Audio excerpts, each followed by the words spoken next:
Hey, boys and girls, my name is Mr. Duran. Today we're going to be starting off the year learning a little bit about Australia. Okay, everybody say it with me. Australia. We're going to be learning about the people that were native to Australia. And what I mean when I say native is the people who were there first. Who the heck were the people who lived in Australia? Let me not cover that up. First, they were native. They were there first. Okay, let's find out. This is Sydney, Australia. Beautiful Sydney, Australia. Look at the water. Look at the sky. Okay, beautiful. Look at the buildings. Really nice. I went there over the COVID break. Just kidding. No, I definitely did not. It would be nice. Would you like to go there for a vacation? That's my question for you. Would you actually want to go to Sydney, Australia on a vacation?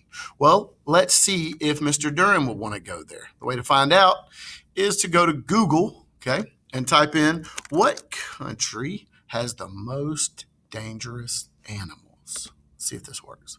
Oh, Australia is infamous for having the most, and infamous means infamous. It's famous in a bad way. It's famously bad for having the most dangerous animals. Well, let's take another look. What animals can kill you in Australia? A lot, kids. See that list? And look, more items, okay? Terrifying. So no, I'm not going to Australia. Let's get back to our presentation.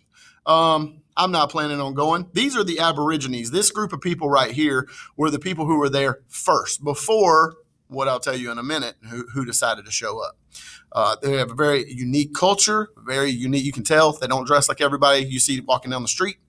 They have unique culture in the way they dance, in their practices, and all the things they do, their way of life, drastically different than yours and mine, right?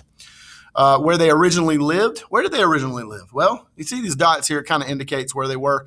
Mostly along the coast. I'll use my little mouse here. Along the coast, right near the beach, okay? Right near the beach. That's where I would probably post up too, because I'd be running from all the deadly animals. However, a lot of them are in the ocean, but I digress.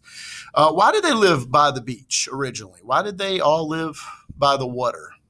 What source or what important factor does water play on a culture kind of like the Aborigines? You got to think about these things. Why would they want to live there? Well, let's go, because this is a crash course lesson. The British came. Then the British came. Okay, as you can see here, they got their flag. You got a nice little picture. I moved my little peanut head. And everybody lived happily ever. No, everybody did not live happily ever after. And that's what we're going to be learning about. What happened when the British came? What happened to the Aborigines?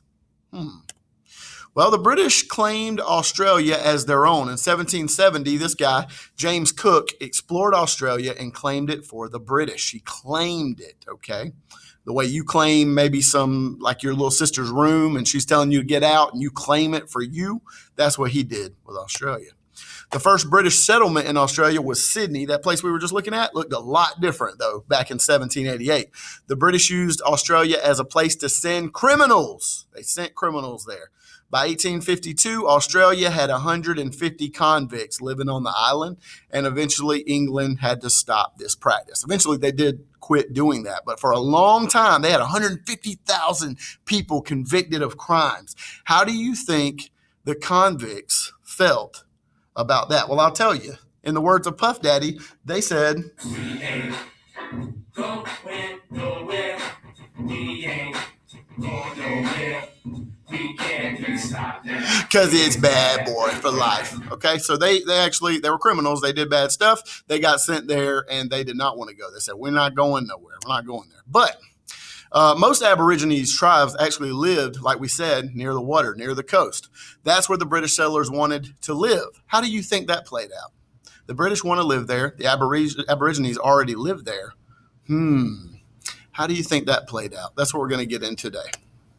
Many died from diseases. They weren't used to diseases that the Europeans brought. The germs, we know about germs right now. The Europeans had more advanced weapons, guns, cannons, and eventually the only Aborigines left were the ones who lived in the desert, and that still is the case today. The ones that live there mainly live in the desert and occupy that area. Okay, crash course over.